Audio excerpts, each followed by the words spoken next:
Vous êtes en train de suivre le 20 des choses sur le prophétique avec les Le 20 des choses à savoir sur le prophétique. Le prophétique, c'est l'univers de la compréhension des langages de Dieu. Le monde prophétique, c'est un monde où Dieu ne parle pas clair, mais il utilise les expressions pour parler.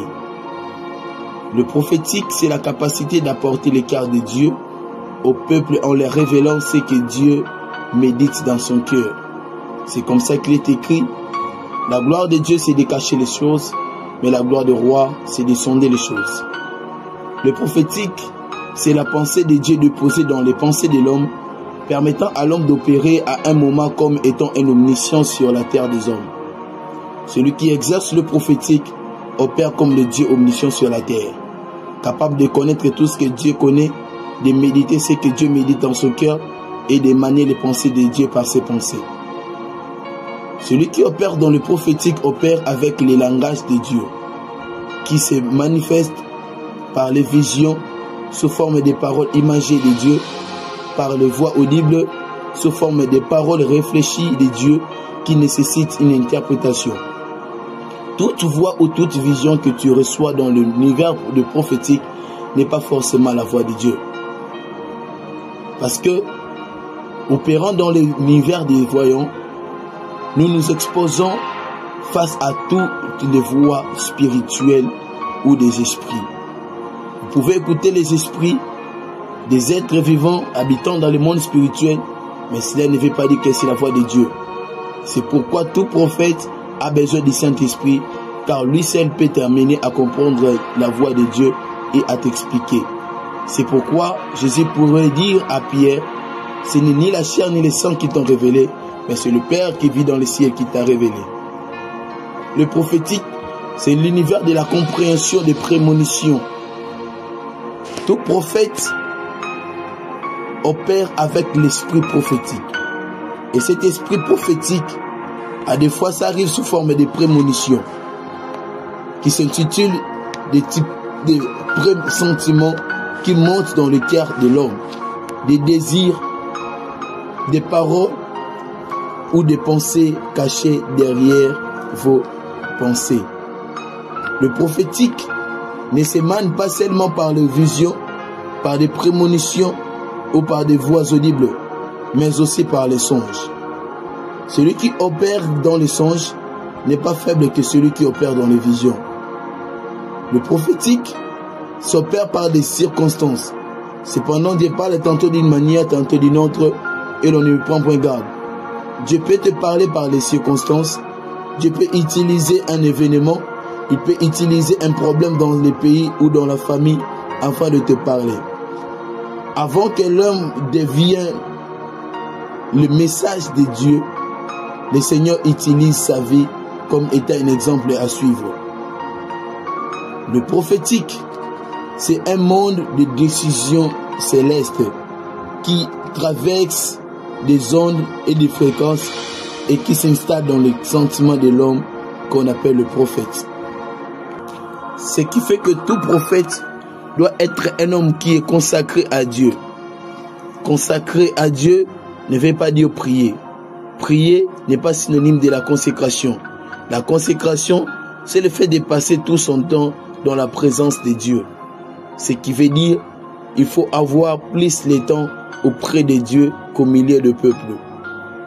Celui qui veut se consacrer à Dieu doit apprendre l'art de méditer sa Bible chaque jour.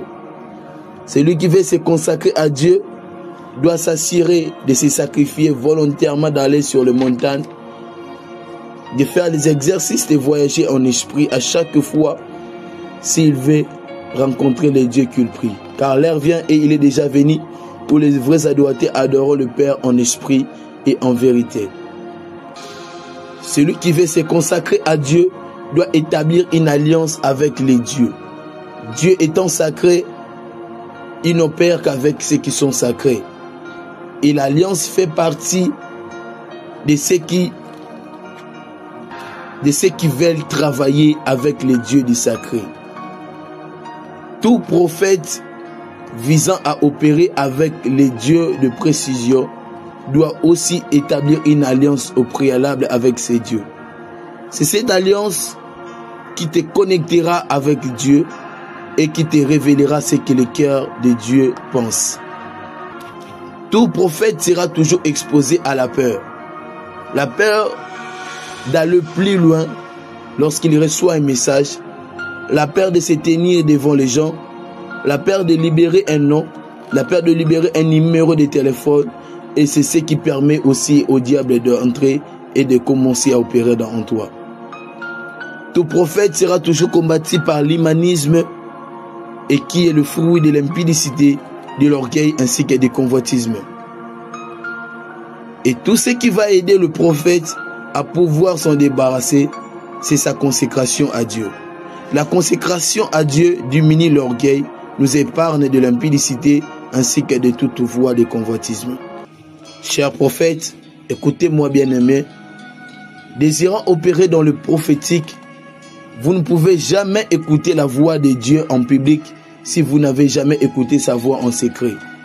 L'écoute de la voix de Dieu en secret te permettra de l'écouter en public, car personne ne peut comprendre la voix de celui qui désire être en relation en public sans pourtant la maîtriser en secret. Avant que Dieu soit le Dieu du ciel, il est d'abord le Dieu du secret. C'est comme ça que Jésus, lorsqu'il apprend à ses disciples comment prier, il leur dit, lorsque vous voulez prier, dites, notre Père qui est aux cieux, que ton nom soit sanctifié, que ton règne vienne et que ta volonté soit faite sur la terre comme au ciel. Le prophétique étant le monde de toute volonté et de tout règne de Dieu, avant de se révéler en toi, te demandera d'abord d'être un homme consacré. Et c'est comme ça qu'au préalable, Jésus dit à ses disciples, lorsque vous voulez prier, entrez dans votre chambre et priez le Dieu du secret et il vous révélera.